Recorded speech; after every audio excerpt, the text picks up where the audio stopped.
Hello, I'm Severn Suzuki, speaking for ECHO, the Environmental Children's Organization. We're a group of 12 and 13-year-olds trying to make a difference. Vanessa Suddy, Morgan Geisler, Michelle Quigg, and me. We've raised all the money to come here ourselves, to come 5,000 miles to tell you adults you must change your ways. Coming up here today, I have no hidden agenda. I am fighting for my future. Losing my future is not like losing an election or a few points on the stock market. I am here to speak for all generations to come. I am here to speak on behalf of the starving children around the world whose cries go unheard. I am here to speak for the countless animals dying across this planet because they have nowhere left to go. I am afraid to go out in the sun now because of the holes in our ozone. I am afraid to breathe the air because I don't know what chemicals are in it.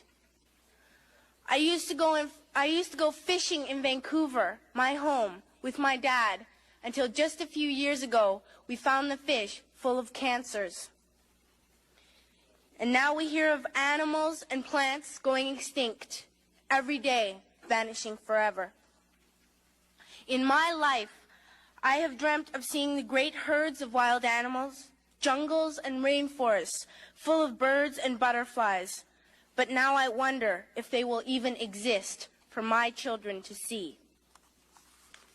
Did you have to worry of these things when you were my age? All this is happening before our eyes, and yet we act as if we have all the time we want and all the solutions. I'm only a child, and I don't have all the solutions. But I want you to realize, neither do you. You don't know how to fix the holes in our ozone layer. You don't know how to bring the salmon back up in a dead stream. You don't know how to bring back an animal now extinct. And you can't bring back the forest that once grew where there is now a desert. If you don't know how to fix it, please stop breaking it. Here, you may be delegates of your government, business people, organizers, reporters, or politicians, but really, your mothers and fathers, sisters and brothers, aunts and uncles, and all of you are someone's child.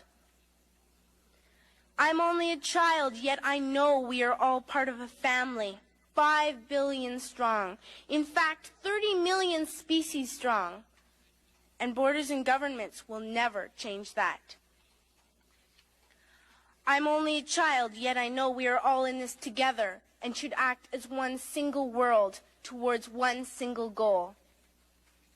In my anger, I am not blind, and in my fear, I am not afraid of telling the world how I feel.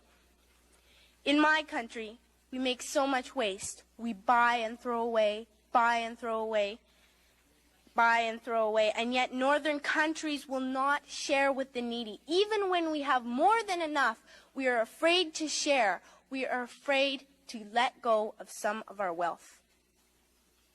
In Canada, we live the privileged life, with plenty of food, water, and shelter. We have watches, bicycles, computers, and television sets. The list could go on for 2 days. 2 days ago, here in Brazil, we were shocked when we spent time with some children living on the streets. This is what one child told us. I wish I was rich.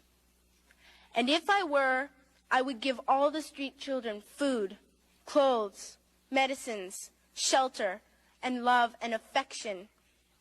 If a child on the streets who has nothing is willing to share, why are we who have everything still so greedy?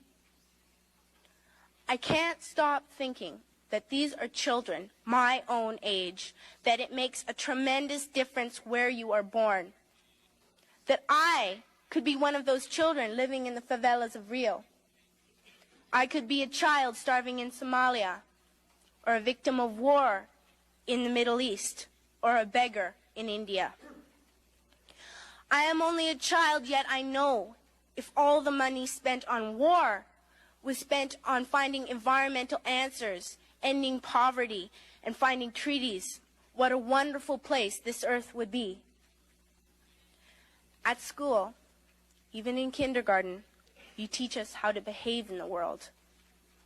You teach us not to fight with others, to work things out, to respect others, to clean up our mess, not to hurt other creatures, to share, not be greedy. Then why do you go out and do the things you tell us not to do?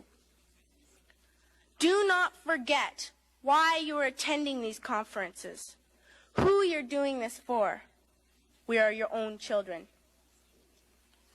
You are deciding what kind of a world we are growing up in. Parents should be able to comfort their children by saying, everything's going to be all right. It's not the end of the world, and we're doing the best we can. But I don't think you can say that to us anymore.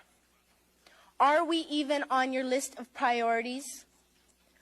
My dad always says, you are what you do, not what you say. Well, what you do makes me cry at night. You grown-ups say you love us, but I challenge you, please, make your actions reflect your words. Thank you.